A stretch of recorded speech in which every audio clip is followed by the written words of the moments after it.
The settlement of Sultan, sometime in the 1800s. Keep walking, boy. The deep, mysterious voice kept replaying over and over in his head. He did as it told him, though, not once questioning any motive. He wasn't sure where he was or who the voice belonged to, but he did know that he would regret it if he didn't obey it. It was a gut instinct he had. Follow the voice. Or else. He had completely left his body and trusted the voice to guide him the correct way. He felt something gripped tightly in his hand, but didn't question what it was. Everything he saw was hazy and disorienting. He felt cold air, but didn't remember it being a particularly cold day. Maybe it was night? It was hard to tell. The ground moved all around him, but he kept walking despite this perplexing anomaly. Further, the voice said. Things began to brush up against him, some of them scratching at his bare arm, some of them gently moving across his face. He's close, another voice said. This voice was deep as well, but didn't seem to come from the same person. The boy assumed the voices were talking to one another. He didn't interrupt them or ask questions. He didn't even want to speak. There was no need. The ground became bumpy, like he was walking on an infinite number of thick ropes. He knew something was off now. The feel of the ground was all wrong. Where was he? And what was that odor? A sudden gust of wind wrapped the foul odor around him like a thick blanket. He had never smelled anything like it before in his life. It reminded him of a slaughterhouse back at his family's farm, but older, more rotten. His hand began to hurt. Whatever he gripped in his palm was starting to tear into his skin. He found the strength and opened his clenched grip. Something fell and shattered next to him. It was glass. What had he been holding? With the shattering sound, a new odor rushed up from the ground. He definitely recognized this one. Sour milk. Growing up on a farm that specialized in dairy, that smell was all too familiar to him. Is this our milk? He thought. With that idea, he started to remember things. He had been coming from his family's farm in Sultan. Doyle, the boy said out loud to himself. He now remembered his name. Shh, one of the voices responded. He's here, it then said, presumably to another one. Let him see. Doyle then felt pressure on both sides of his head, like fingers squeezing forcibly on his temples. He was now able to see again, and the pressure quickly faded. He stood in the middle of the woods. The dead trees surrounded him on a foggy autumn morning. The odors were still very much present, as was the sight in his peripheral of the ground moving about wildly. He looked down, and the forest floor was covered in snakes. They slithered around, weaving in and out from one another, creating a bizarre sight where each snake was indistinguishable from the next. Doyle jumped to the side and away from the snakes. Their numbers started to dissipate before his very eyes, eventually leaving just one snake. It was black, and its head was shaped unlike anything he'd ever seen before. It came to a sharp point and sheltered two blood-red eyes. It hissed and slithered between Doyle's legs. He turned around to watch it more, but it was gone. Doyle looked up and was met with the most unsettling sight. Framed by a misty fog with only shadows of the woods coming through, two dead trees stood in the forefront, side by side. Two more were nestled behind those. And then one more, somewhat hindered by the fog, sat in the middle beyond that.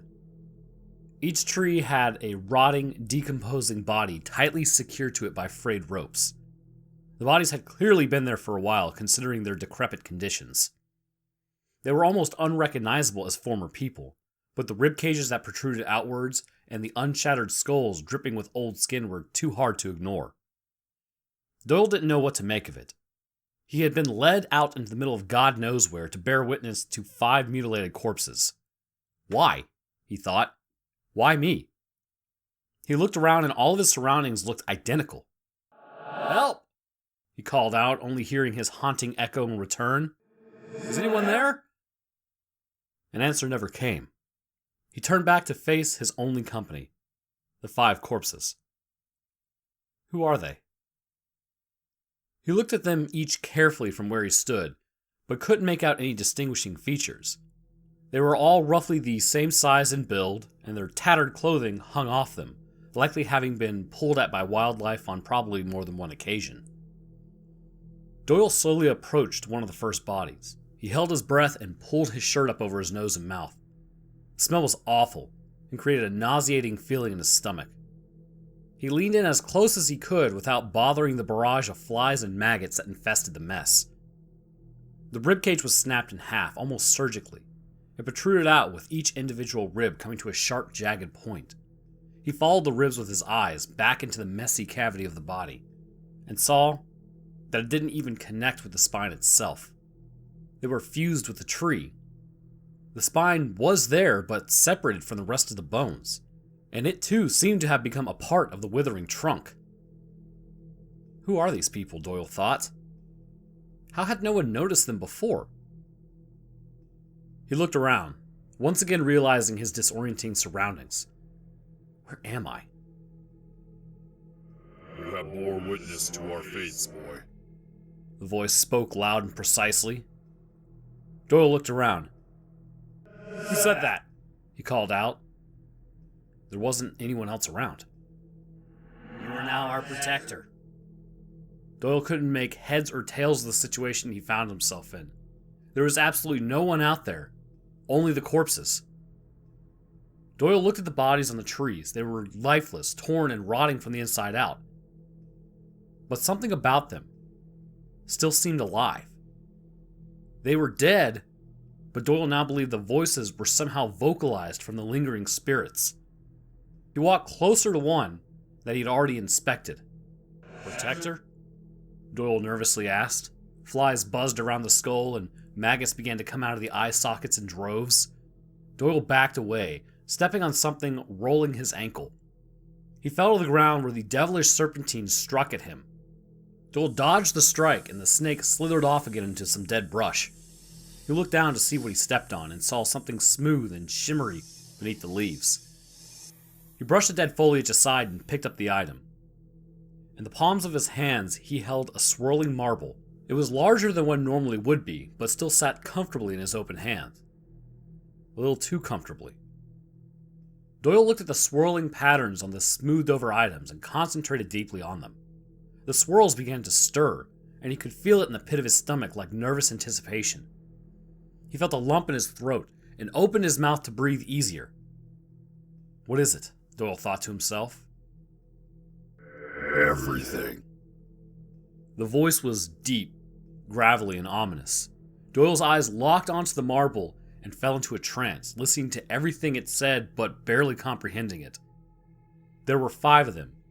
5 different voices coming from the marble, all speaking at the same time, and in languages Doyle didn't understand. The voices warned him, as well as comforted him. They explained the hunt and the torture that left them in the woods to die. Doyle grimaced at the graphic nature of their words. Sometimes the voices would all line up and speak the same words in unison, only to each trail off in their own direction moments later. We're gone, one of the voices said. Gone, Doyle said out loud. He no longer found himself holding the marble or even in the woods. He stood in the kitchen of his home. His mother stirred soup on the stove, and his little sister sat in the corner playing with a wooden toy horse. What'd you say, Doyle? His mother asked him from the stove. Gone? Your father? Doyle just stared at his mother. This isn't where he just was. What happened to the woods? The bodies, the marble? Your father went on a search party. Won't be back till late. Search party? Doyle asked. His mother turned and looked at him. In the woods. For those... She motioned to Desi, Doyle's little sister, to scurry. The little girl grabbed her toy and ran off. Those bodies. His mother finished. Bodies? Doyle's mother looked at him like he'd lost his mind. Are you feeling all right, Doyle? She walked over to him and put the back of her hand on his forehead. He pulled away. What bodies? Doyle aggressively asked again. His mother stood back and just stared at him. The bodies you saw, the ones tied to the trees. It was real. Being back at home in the blink of an eye made him think that he'd imagined the whole thing. He looked back at his mother and nodded slowly. "That's right," he said. "Are you sure you're okay?" his mother asked again. Doyle nodded, stood up from the table, and left the kitchen. He walked through the house until he spotted Desi sitting by the crackling fireplace. "Desi, let me ask you something."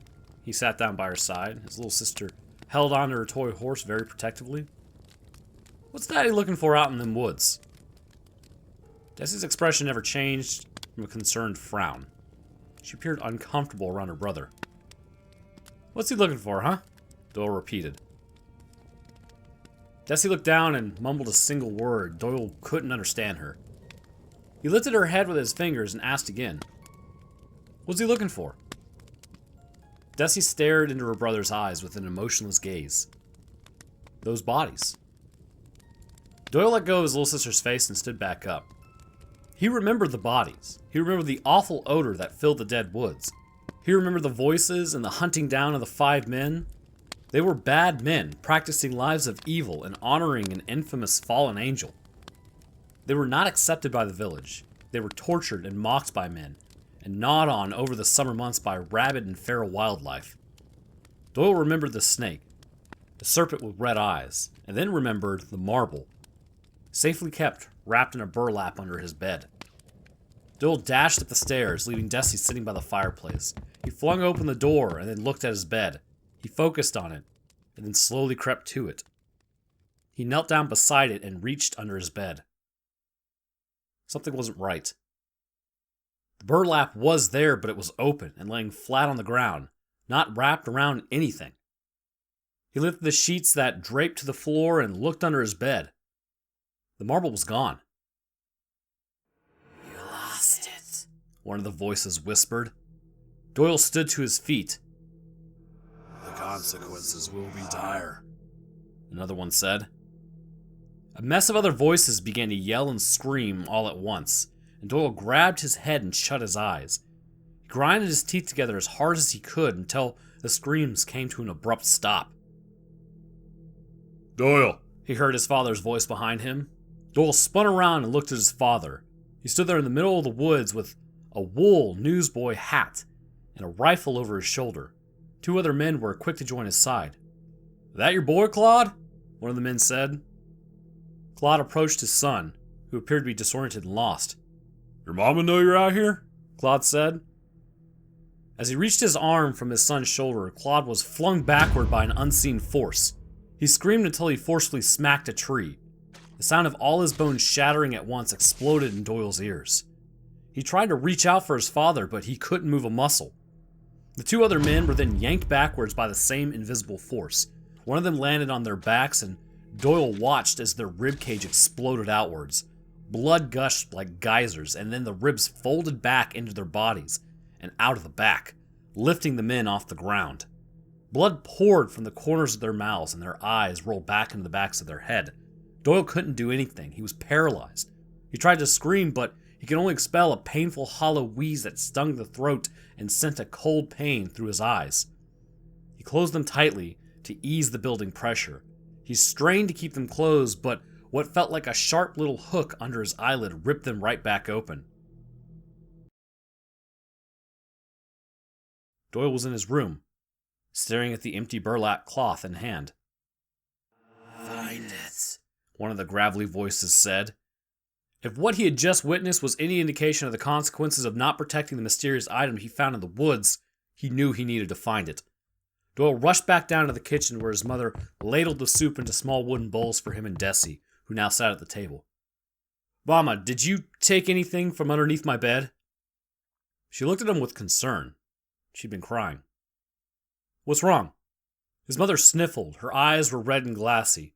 Doyle then turned to his sister and saw that Desi had also been crying. She stared blankly down at her bowl of hot soup. He then noticed that she was in a different outfit than moments earlier when he had spoke to her by the fireplace. He glanced into the other room and saw there was no fire. The house was unusually cold, and any lingering scent of that fire would normally grace the house during the fall seemed to be absent. "What's going on?" Doyle pleaded, growing afraid. He was missing periods of time. "Where's Dad?" His mother broke down to the floor and wailed. Desi jumped down from her chair and hugged her mother tightly. "Where's Dad?" Doyle repeated, louder this time. He ran out the door into the kitchen and stopped as soon as the brisk temperature outside smacked his face. The air was cold. He could smell burning firewood around the village, and smoke bellowed gently from the chimneys. Men were working and children played, chasing each other during a game of tag. The dreary clouds that hung overhead threatening rain, or even snow. There was another chill in the air, a more dreaded one. A sinister shiver erupted throughout Doyle's body. He felt afraid and angry. His marble was gone. He looked around the village accusingly, assuming someone had stolen it. He charged back into the kitchen, infuriated. "Who's in our house?" Doyle demanded to know. His growl confused and upset his mother. She stood up from the floor and wiped her tears from her face, and Desi remained on the floor sulking. "Who was in here?" he questioned again. "What do you mean?" his mother cried. "Who's been in our house recently?" His mother just stared at him. She was so visibly upset. "Did we have a gathering for Father?" His mother continued to look on in disbelief. Desi looked to the floor and mumbled, "You weren't here for it." Doyle looked at his sister. "Look at me, Desi." She kept her eyes down. Look at me! He yelled in a deeper, grittier voice, one that was not his own. Desi looked up instantly. "What's that smell?" his mother said. Doyle looked at his mother as she repeated her question, only her mouth didn't move. "What smell?" he heard another voice. It was his own. It was muffled and coming from the living room area. He turned around and faced the darkened doorway that led to the living room. He took a step towards it and entered the dimly lit living area. His mother stood by the closet. She had the door open, revealing 2 wooden crates filled with milk bottles. The air in the room was sour. Doyle walked in closer, surprised by the sight. He thought for sure he delivered those. He looked at each of the bottles. There were 8 to a crate, 16 undelivered milks to his neighbors and acquaintances in Sultan. "I don't understand you, Doyle." His mother sounded emotionless, hollow, almost like she didn't know what she was saying, but was still saying it anyways. "You didn't come to your father's memorial gathering. The whole town was basically here to pay their respects, and you were nowhere to be found. And now this milk, that's 3 days worth of undelivered milk. People count on that milk." All Doyle heard and focused on was his mother's words of the whole town was basically here. Here. His home. Anyone could have taken that marble. It could have been anyone in town. Doyle didn't respond to his mother's frustration. A calming sensation overcame him, and he fell into a state that seemed to lift his soul from his body. He didn't care what his mother had to say. It didn't matter. He was the protector of the 5 souls he found in the woods. He needed to protect them. He needed to find them. Doyle lay in bed all night, wide awake and unable to sleep. His body fought off any fatigue he might have felt, and he trembled with a dark anticipation. He wasn't exactly sure what his body had sensed or what it may have been anxious about, but he did know by dusk of the coming day, he would have what he needed. Door to door was the only way.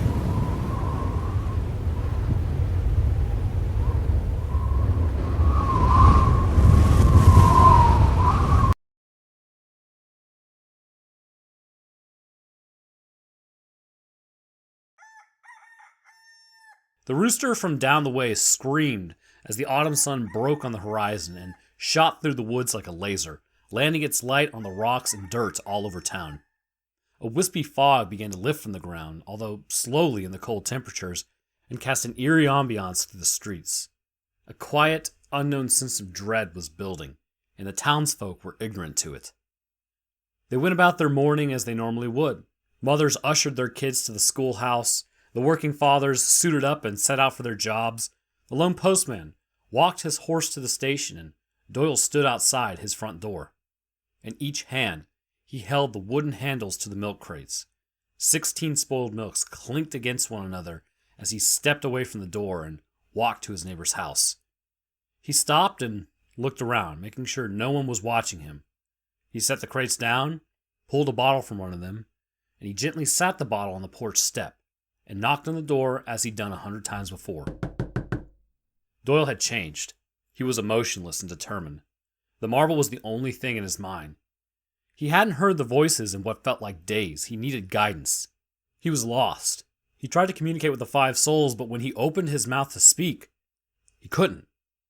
His throat was dry, and the air that came from his lungs escaped his esophagus. It hurt like hell, and he let out a gutty wheeze instead. He then knocked on the door, and it opened a moment later.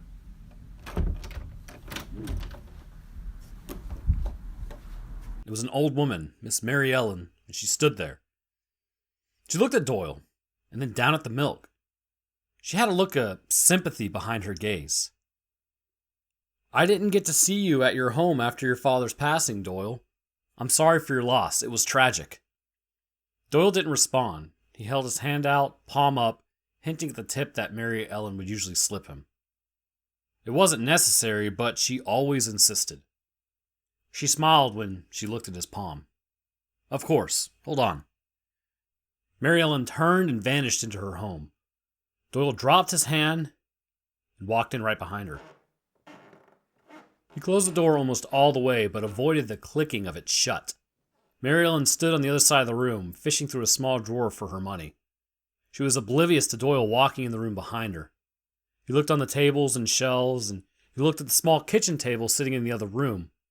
He then looked up towards the ceiling and wondered if she was keeping the artifact hidden under her bed like he had. She turned around and saw Doyle standing ominously in the room, looking upward. The unexpected sight made her heart jump as she grabbed her chest and then smiled in relief. "I didn't know you were there, Doyle." Mary Ellen laughed off her scare and handed the money out to him. Doyle just stared at it. "Where's the marble?" he asked impassively. Mary Ellen was confused. "What do you mean?" "Don't play dumb with me," Doyle growled in a voice that wasn't his own. "It's missing. You were in my home." Mary Ellen began to tremble.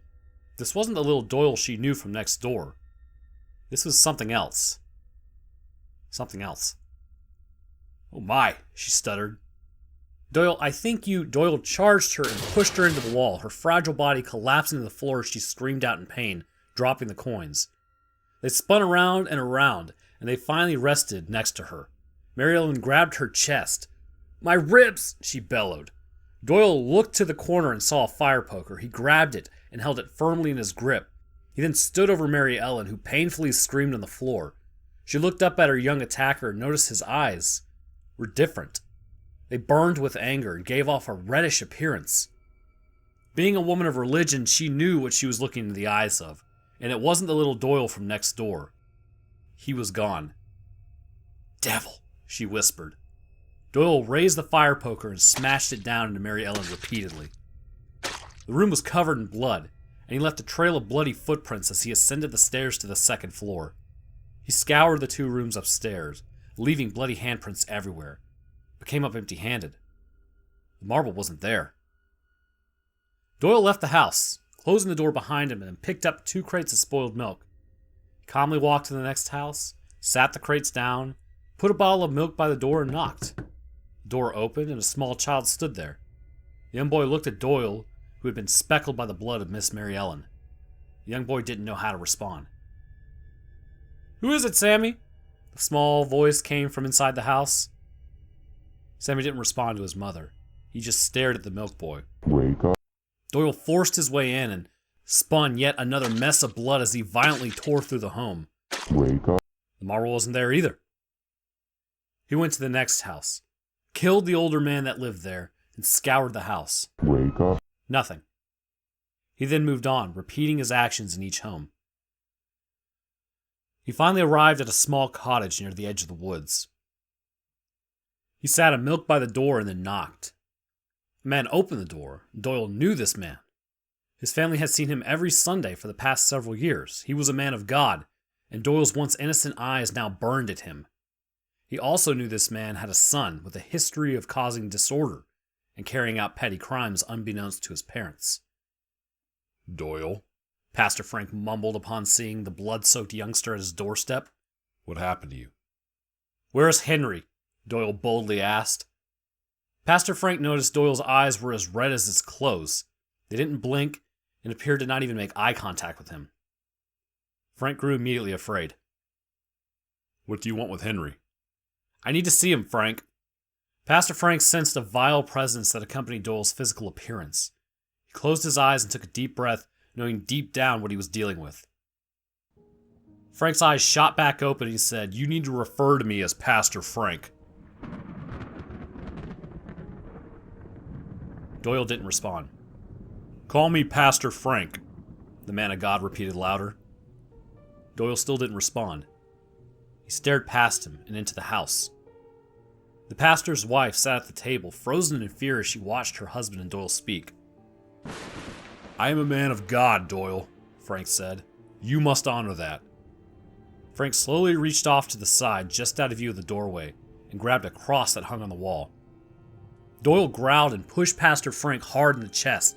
The man flew backwards and crashed into the table where his wife sat. She screamed and stood up in a panic, and Doyle slammed the door shut behind him as he walked in, shaking the walls and dropping the cross on the floor. He approached Frank and saw the splintered table had pierced through his body, and shards of it stuck straight out through his body. Doyle ripped into one of the shards of wood from Frank's body and approached his wife, who whimpered and cried in the corner of the room. He stood over her menacingly, and she shook in fear as she looked up into his eyes. "Where is your son?" Doyle asked. The pastor's wife didn't know what to say. She didn't understand why Doyle had just killed her husband. "Where is your son?" Doyle repeated. Her voice trembled as she quietly muttered, "He left for Rustic Farms last night." Rustic Farms? Doyle had heard of Rustic Farms.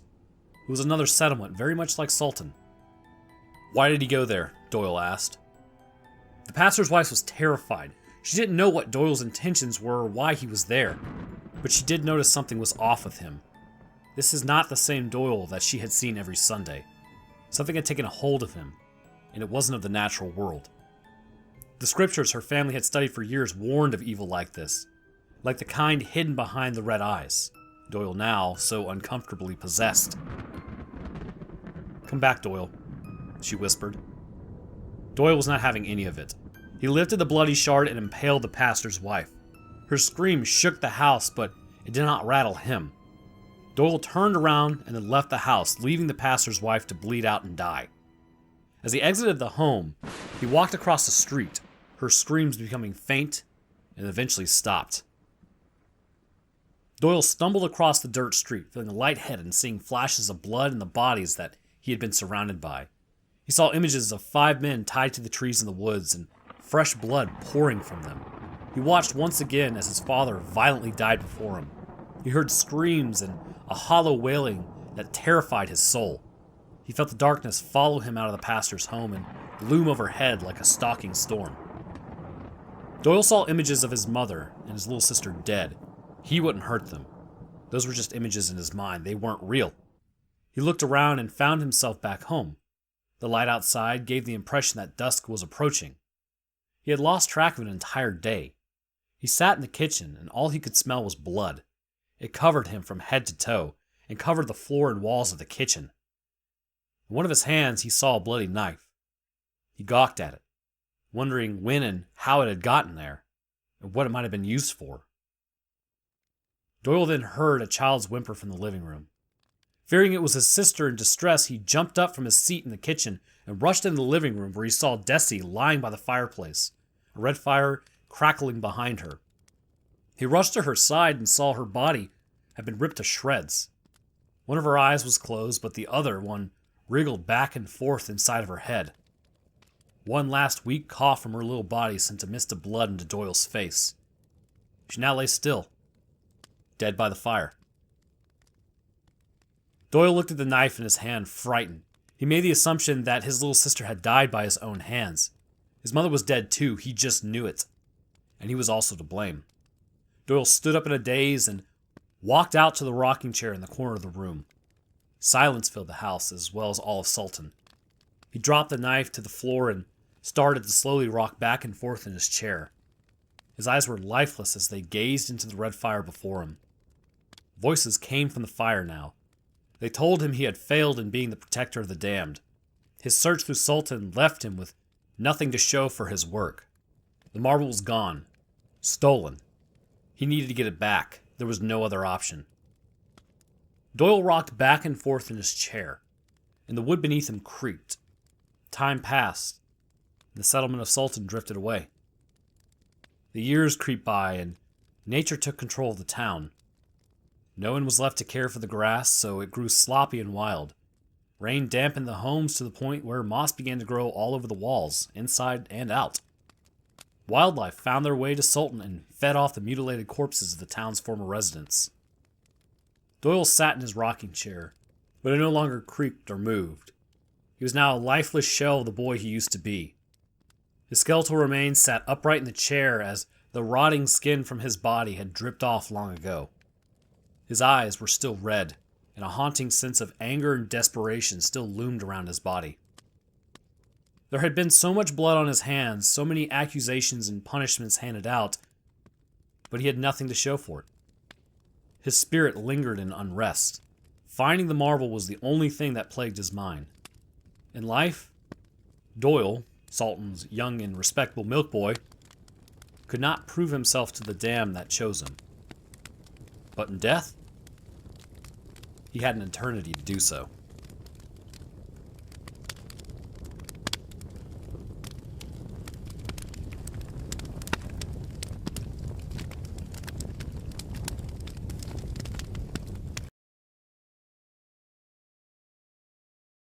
Alright, well I want to thank you guys for listening. If you enjoyed, leaving a like would be great. And subbing is a great way to stay up to date on when I post. That got dark real fast, so that's always good. Yeah, that's gonna about do it for me. Like I said, I appreciate it, and I hope you all have a good week. Alright, I'll see you all in the next one.